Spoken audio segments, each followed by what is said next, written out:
Okay, so we're gonna go ahead and get started for today. First, thank you for being here. Great turnout for our first event of the semester. It's great to see everybody not only coming out for the event, but also to support their peers.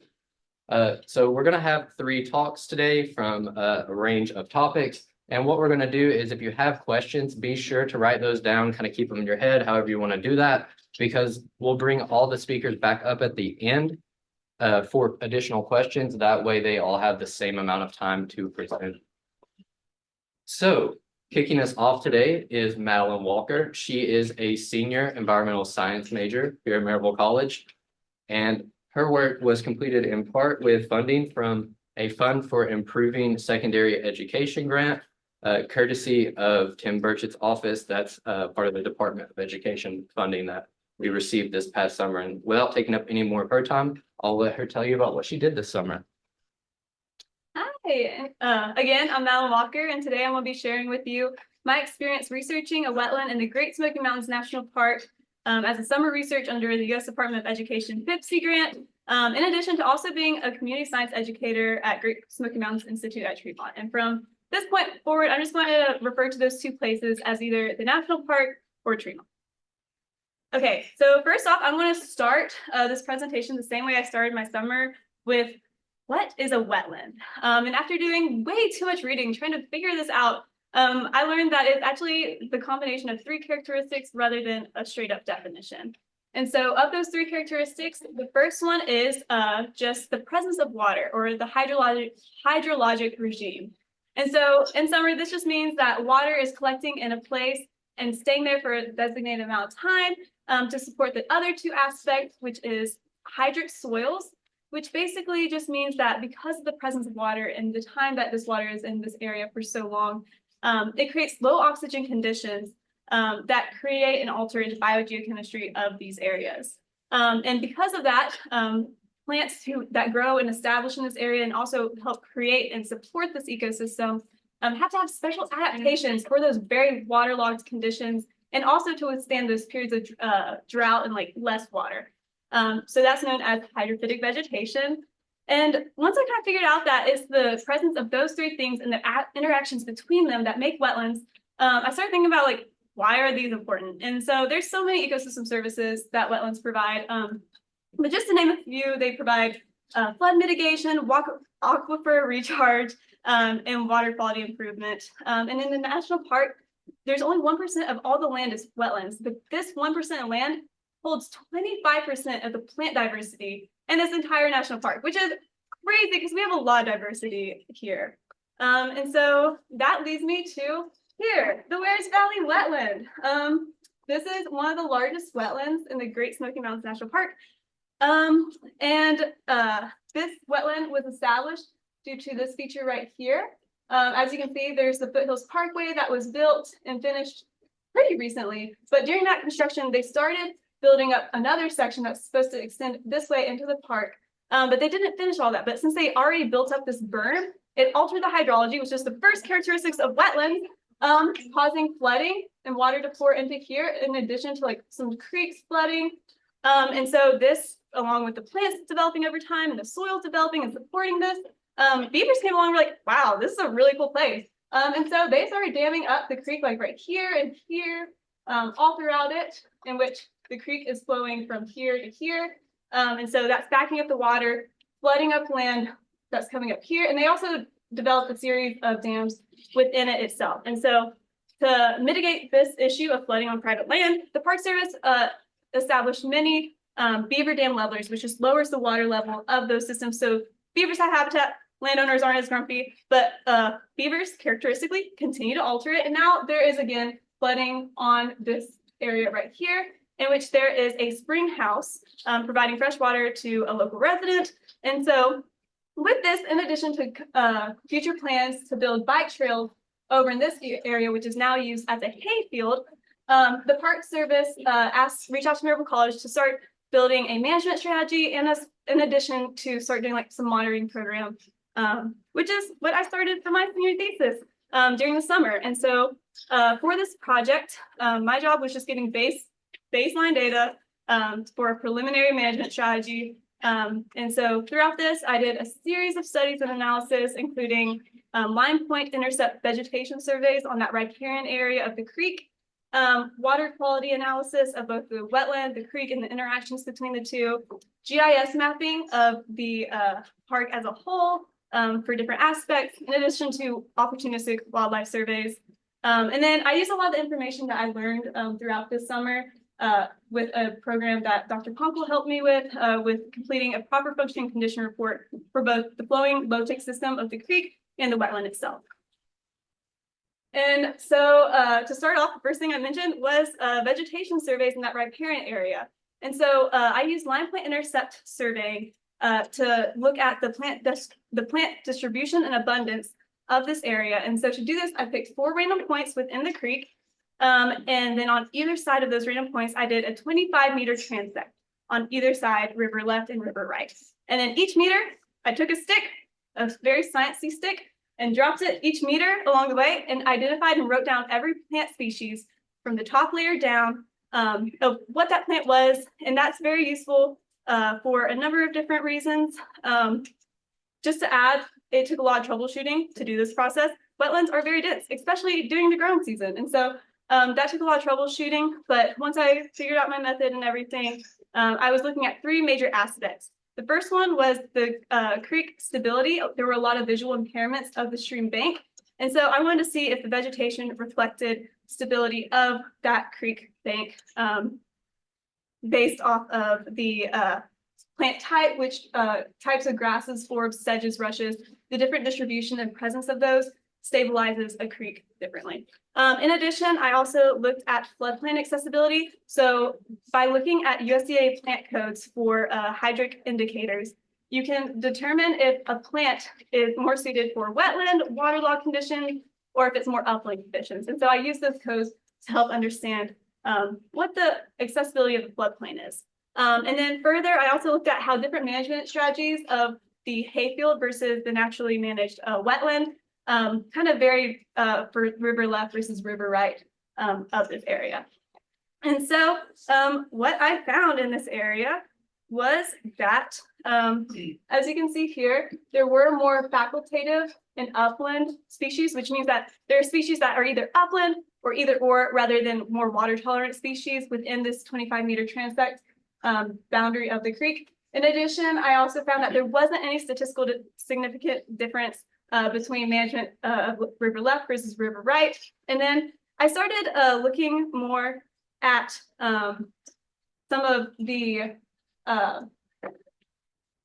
individual transects to see how the distribution of species and vegetation type differs from transect to transect. I didn't have enough data to statistically analyze that and look really in depth, but it will be helpful to note that some of the areas, such as this area right here, was more grasses versus some of the forested areas that are more facultative over there.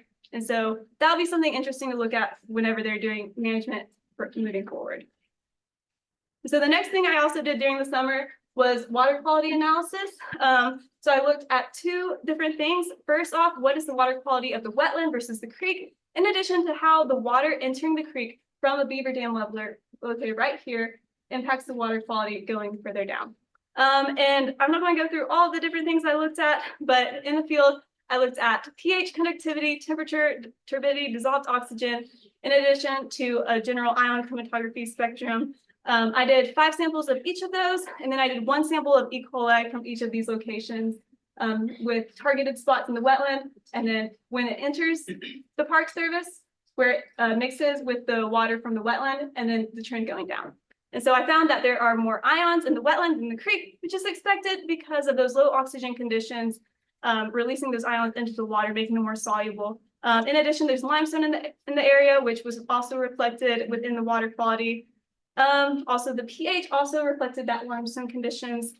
Further, most notably, the E. coli data showed a lot with just 1 sample. When it entered the Park Service property right here, it was impaired for the purpose it was listed for as recreational.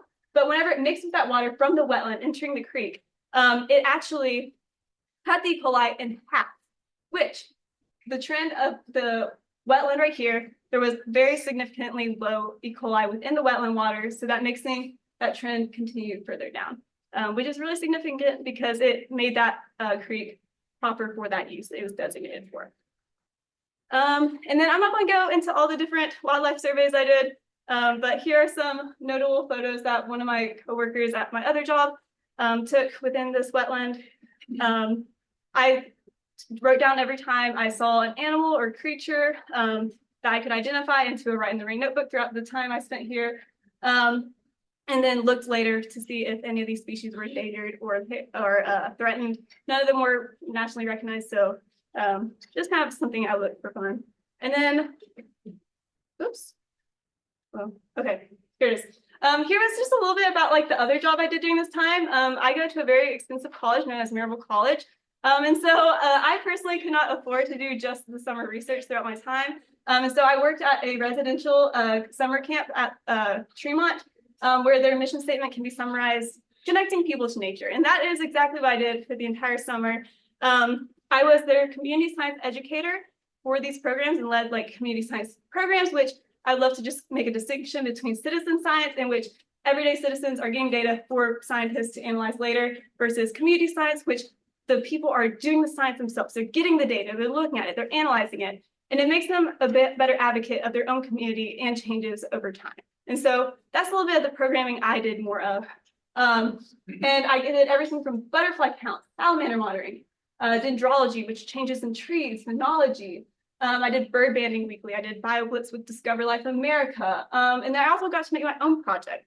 Some of the camps I got to do were like Girls in Science. It was a week-long program with girls, middle school age, trying to bridge that gap to just make science more accessible and interesting for them, where they got to make their own science investigation and answer their own question between 3 different sites in the Great Smoky Mountains National Park, which was crazy and amazing and so silly. My group did what is the difference between granddaddy longlegs and spiders, which was so silly and so great. And then they get to like take ownership of their own research and present it at like a thing where their family was at as well. Also, I did a lot of backcountry commuting trips where these kids were looking at the spots on leaves. Is it just from like sun damage or something, or was it a fungus? If it was a fungus, we collected it, preserved it, and shared it with another institution in West Carolina who was doing further analysis. So they were collecting the samples, looking at it, writing down the data to send on to another thing.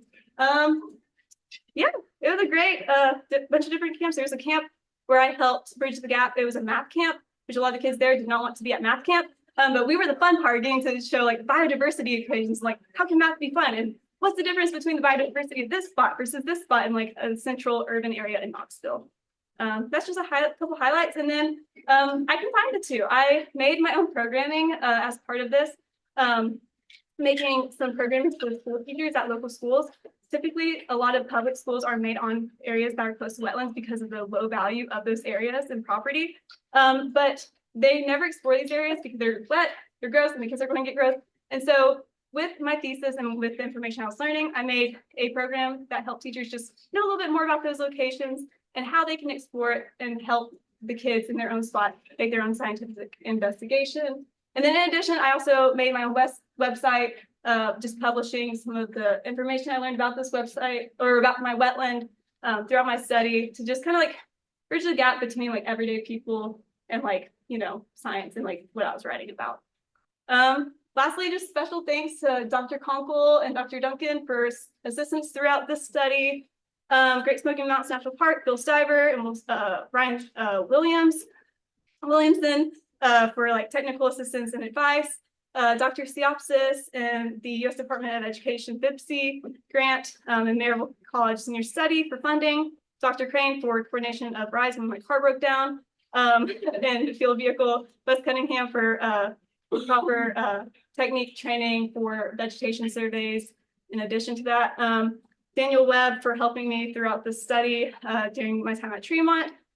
Great Smoky Mountains Institute at Tremont for assistance with resources, including people and books and advice. And Dr. Unger, who's on sabbatical now, who helped me just continuous advice and support throughout the project. Also, a special shout out to Alonzo, who helped me out throughout this project for just emotional support and also just review and advice throughout all of it. Thank you.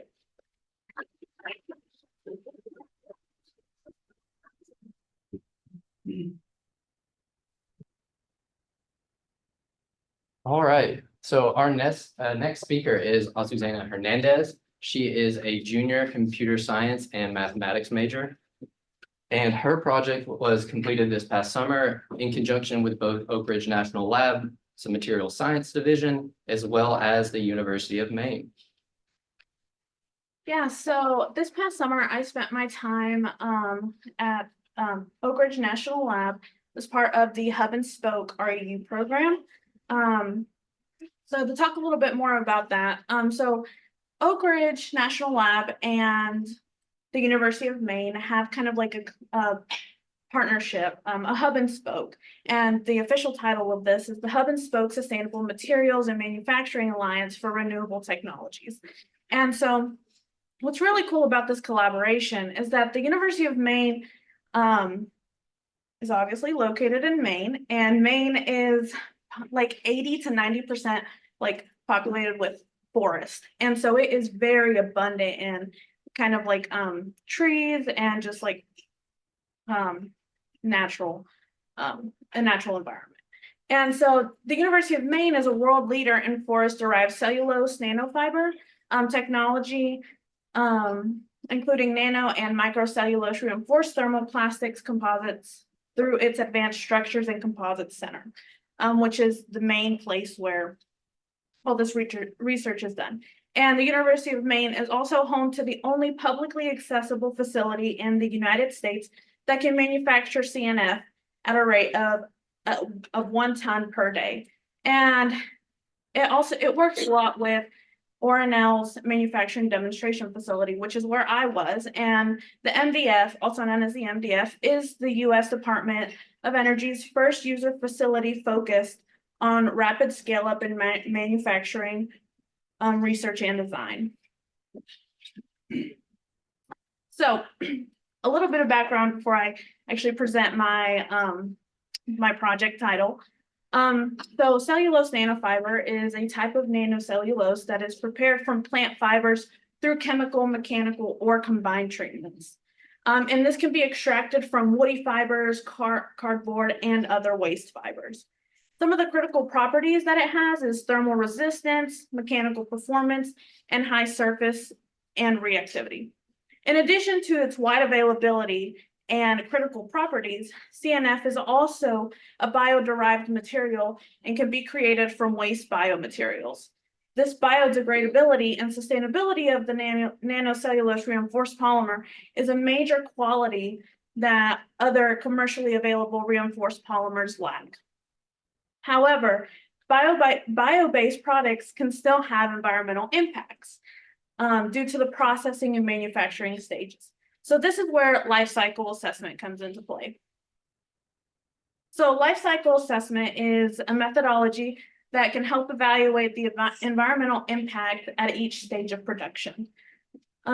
So here, this little diagram right here, it shows two of the commonly used life cycle assessments. So looking at a cradle to gate, so initial extraction to when you get your product out of the door to go be used in something else.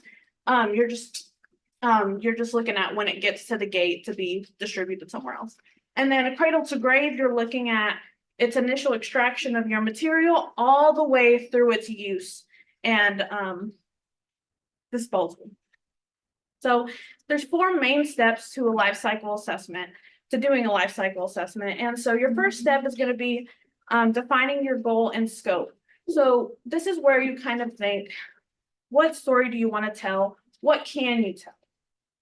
And then you want to perform an inventory analysis, and this is where you're going to gather all of your data, all of the materials that are being used, all of the energy, and other ins and outs. Then you're going to perform an impact assessment, and this is where you're going to use tools to calculate values for impact factors. And lastly, you're going to interpret your results. So understanding what your results are and where you can improve. And so this process, you can kind of go back at any time and modify your boundaries or whatever to get to find the specific data that you're looking for. So Some of the challenges with conducting LCAs for Oak Ridge National Lab and the University of Maine Hub and Spoke is that there's a wide range of results in existing literature due to the different processes, materials, and boundaries used within CNF research. So this and there's also a lack of experience in building life cycle inventories and conducting life cycle assessments, such as difficulty knowing where to set your boundaries, not having access to life cycle inventories of existing data, or just needing help gathering the information or knowing what information to gather.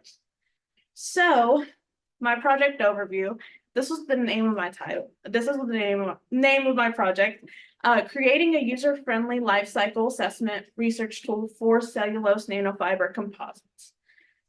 So how does this tool help? Well, this tool provides a standard method of understanding the cumulative energy demand for producing these CNF composites. And it also helps identify the environmental hotspots in producing the CNF polymer reinforced composites that are hopefully going to be used in the industry. So these are my tool boundaries. So we did a cradle to gate life cycle assessment just because, again, the CNF research, there's a lot of research being done in different areas. And so we only use the information that Oak Ridge National Lab and the University of Maine have in their hub and spoke collaboration. So we just did the composite production. So actually forming the pellets that would be distributed to other places. We didn't look at any molding. So that would be actually using the pellets to create something. And so the only stages that we included in this tool are raw materials, refining, drying, waste of actually creating the pellet, polymer, and pelletization, so making the actual pellet. So now I'm going to show you guys what this actually looks like. None of this is classified. All of the classified stuff is not shown. So this is just like the overview. This is what it looks like. It was built in Excel. So that's kind of where the user-friendly aspect takes place, because a lot of people know how to get around Excel. So when you open it, this is what it's going to look like. You're going to have the same exact calculations and inputs and whatnot on both sides. And this just allows the user to kind of have like a baseline case and then compare it to something else. So now we're just going to look at just one side, because again, they're the same side. So for some of these things, using the data that has already been collected within this program, we put all of the information into like a database that is not shown, and kind of used like drop downs so that the user could go and select kind of like what they're looking at specifically. And we also included there like a custom. So like if the user's looking at something that maybe we don't have, like maybe a material that we don't have, they can go and put the energy demand in there themselves with whatever research they have. And then we have user input. So just allowing the user to put in their values, kind of like what these 4 factors kind of like have some math calculation that goes into it to actually get the energy demand. But we just like left that blank. So if the user doesn't want to put it in, they can click one of the defaults and it'll fill it in for them. Or again, they can just put in their own research in there. And then we use macros. So using macros, this is kind of where we put all of our default values so that they couldn't be changed by whoever was using it. And then we also kind of made it so that if the user has more in-depth information about some of these stages, then they could go and put that on a separate page and then bring it back to this initial page. So I think, so yeah. So if you click on one of the little calculators that are shown here, so for example, the purple one here, it's going to take you to this refining page. And this refining page would be used to model more details on the refining process. So like with any kind of research, different researchers focus on different areas. So if a researcher was focusing on the refining stage, then this would be helpful to them because they can go and put more information about like the pulper and the pump and the feed tank agitation, like just like different things that would affect how much energy is being used in this stage. And then same thing for drying, they can kind of put in how much material is being dried and put in the different equipment that they used and how much energy is being used there. So then our results, this is what our results page looked like. So they would get this graph so they can kind of see just where, just how much, what the cumulative energy demand at each stage is. And then of course they have the total there at the bottom. And then in addition to this, they also have these little tables. So this one kind of shows an allocational LCA. So it clearly separates each stage and shows what's different. And then we have a benchmarking, which is kind of comparing two different processes, but still kind of distinguishing each stage of the process. So some of the future upgrades to this that I didn't quite get to is unit conversion, expanding this again. This is just this tool that I built only gave you kind of like the energy demand of making these pellets, but expanding that to like CO2 and greenhouse gas emissions, expanding the boundaries. So maybe actually incorporating like once we get these pellets, how it's being used to like mold or whatever.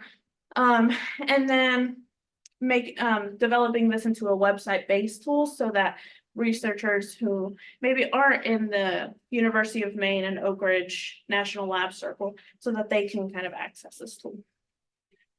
So some of the key takeaways for me was just their research experience and knowledge. So I had no idea what like CNF life cycle assessment was before this.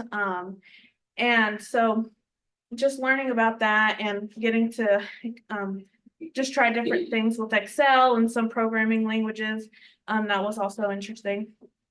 And then of course, just being at Oak Ridge National Lab and kind of seeing all of their facilities.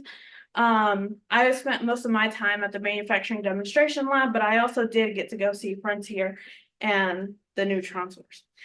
And then I got to travel to Maine, which is where I saw the 3D printed house and boat that was made through the CNF research, which I'll show pictures of. And then just professional development. So the connections, networking, just getting to talk to different professionals and learn about what they do at Oak Ridge. So here's some pictures. So this is in front of Stephen King's house, I believe, when we went to Maine. That was the whole group. And then this was at us at Timber HP, which is kind of using, I think they're shredding the trees and using it as insulation, or trying to use it as insulation for houses. So that was really cool. This was my presentation day. This is the 3D printed house. It was pretty cool. And this was all of us in front of the 3D printed house, and then just a gorgeous picture of Maine. So just some acknowledgements: the U.S. Department of Energy, the Office of Energy Efficiency and Renewable Energy, and then my mentors, Kristina Armstrong and Dipti Kamath, and of course, the Maryville College faculty and staff, because I would not have applied to this internship if it wasn't for Dr. Siopsis, Dr. Johnson, and then, of course, for Brett getting me to come up here and speak. So thank you.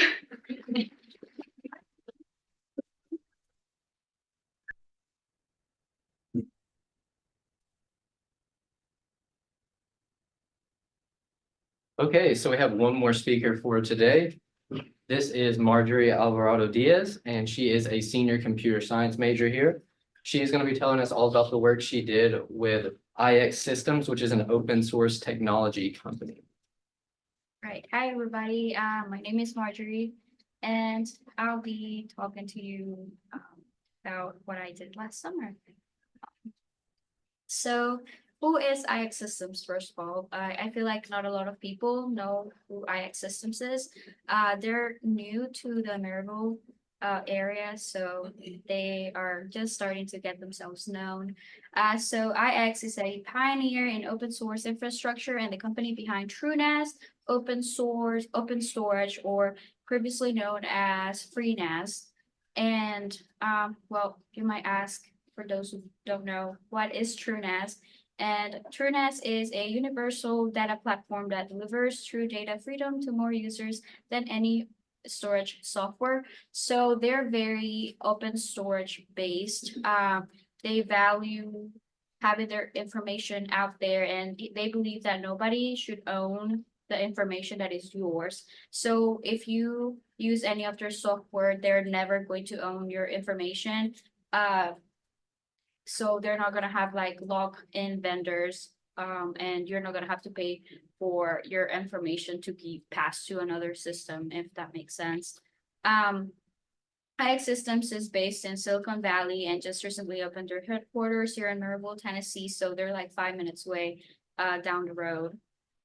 So they're also a hardware company, so that is how they make their money. Because even though their software is free, they're a company, so they need to make money.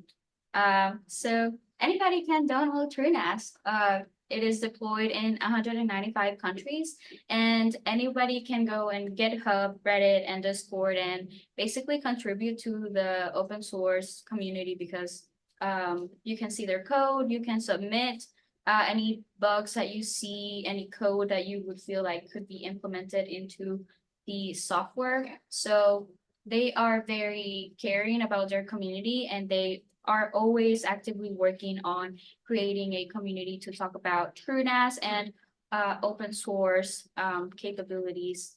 A cool thing about TrueNAS as well is that you can kind of think of it like this. So you know how Tesla, they opened up their research about electric vehicles, so everybody could work together and advance the research on it. Just like this, iXsystems opened up the software that they had on the resources, so the open source storage community could keep growing.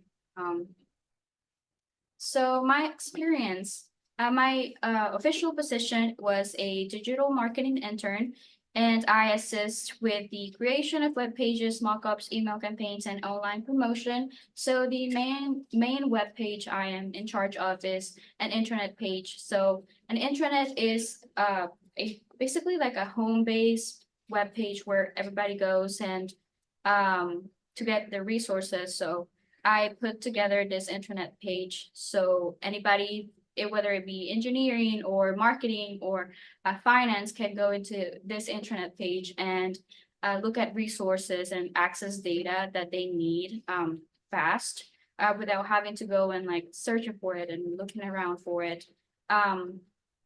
So I also assisted with analysis of marketing and sales data, and also seek and analyze competitor marketing and sales materials both on and offline. I also do blog writing, so a lot of proofreading as well, because whenever something goes out, it has to be very thoroughly analyzed by everybody in the team. And a cool thing about working here was that I didn't feel like I was an intern. Everybody treated me like I was a coworker, like a regular coworker. So my input was always valued. And if I said, hey, this doesn't sound right for this, email campaign, or like this campaign that we're doing, they were like, oh, yeah, you're right. So my input was always taken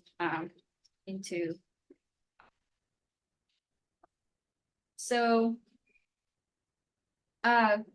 from this work experience, I took out a lot of valuable connections, and they are super flexible, and they're overall the best workplace, and I encourage everybody here to check them out. Because they will be opening up to more hiring, so that's gonna be a great place for Maryville College students to get connected. And these are the 4 principles that iXsystems abides by, and that is think people before profit, ultra collaborative, open source, trailblazers, bootstrap mindset, and pursue Kaizen. So another cool thing that I went to was the Linux Fest at Charlotte, North Carolina. So part of the marketing team's job is to spread the word about TrueNAS and iXsystems. So we traveled to Charlotte to this event, and TrueNAS has 3 different types of versions of their software. So there's TrueNAS Scale, TrueNAS Core, and TrueNAS Enterprise. So TrueNAS Scale is based in Debian Linux. If you all know what that is, it's like operating systems. And TrueNAS Core and Enterprise are based in FreeBSD. So it was super cool to just get to talk about TrueNAS Scale and this new version of Debian Linux, because everybody in the community was asking iXsystems to release this version of TrueNAS. And yeah, it was super cool experience.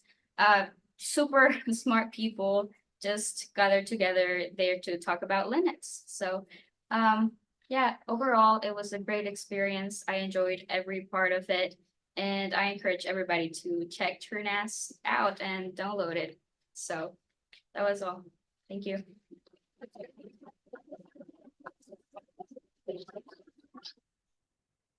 All of our speakers can come back up. So I'm not doing it. You want to say that?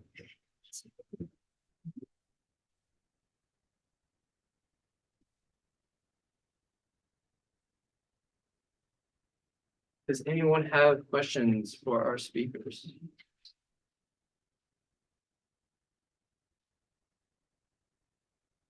Dr. Gibson? I'd love to hear from each of you what your college plans are. So my post-college plans are completely like different from this.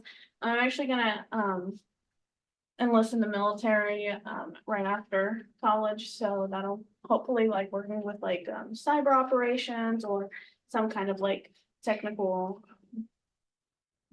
in the office, I hope. Mine was pretty on brand with what I just talked about. I just last week or the week before accepted a job in Boise, Idaho, looking at the wetlands out there and surveying, monitoring, inventorying all of them. It's gonna be great. I wanna just go camp around. It's all backcountry work, just camping out there with the team, and on your days off, you can just go explore the entire area. So I'm excited. It's gonna be fun. Me personally, I accepted the extension of my internship. So currently I am working at iX, and I don't know. I am still thinking on whether I want to accept a full-time job or if I'm going to do something else afterwards. So yeah, it's still a figuring it out process for me.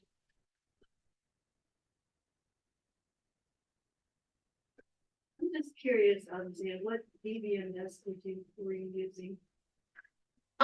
So we like Excel. Oh, I mean, Access? yeah, like Okay, yeah, like- that's what I thought. yeah, like everything is like all of our stuff Yeah. is like in back sheets. Right, So right, yeah. So how familiar with the computer science based ones there? How familiar were you with the stuff that you were using, the equipment that you were using, or did that even matter to like what you were able to contribute? I feel that it was, since they're a startup tech company, so anything that goes out to like their email campaigns, you have to know what the product is. So that technical background from computer science like helps me a lot to communicate to the community, just write blogs about any processes. So I feel that if I didn't have a computer science degree background, I wouldn't be able to write what I write, so. For me, it was, my mentor, both my mentors worked a lot in like C. I don't know which one specifically, but they worked a lot with C. And so initially we were gonna try to make this tool as an app. So we were gonna try to code it, but because my expertise is not in C, and I only had Python, we tried it in Python, but it was getting too complicated, so we resorted to Excel.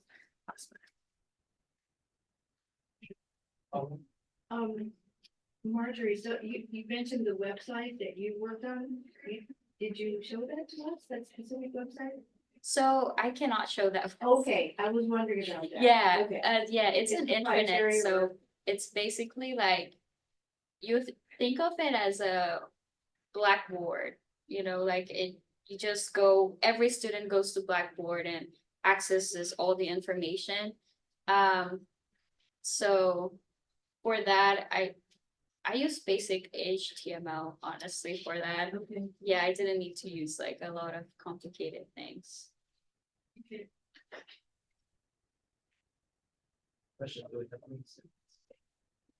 Alonso, Madeline, is it true that animal bit you somewhere when doing your research? There was an animal that bit me, a muskrat gnawed on my leg, and I screamed and was trapped and was calling everyone about how to get out from this little island.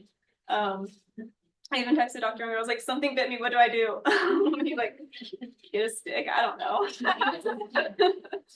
Madeline, how important is it actually to get out there and do a field job outside of outside of just the laboratory work that you've done? How did that actually change what you wanted to do or where you wanted to go or increase, that interest? For me doing field work, the wetlands, the more you look at it and you can find different things where different communities are interacting with the landscape in different areas. So for I guess a lot of the lab work was analyzing my data and stuff like that I got from the field, and also making GIS maps. But there's just a lot of things you can't see on a map or on a layer of a GIS setting that once you get on the ground you can really see, such as the hydrology and stuff like that. Especially for wetlands where the water isn't necessarily all water, because wetlands by definition are a transition zone between the water and the upland. And so getting out on the ground was very, very important to get a whole story of the place you were at. You have time for one more question?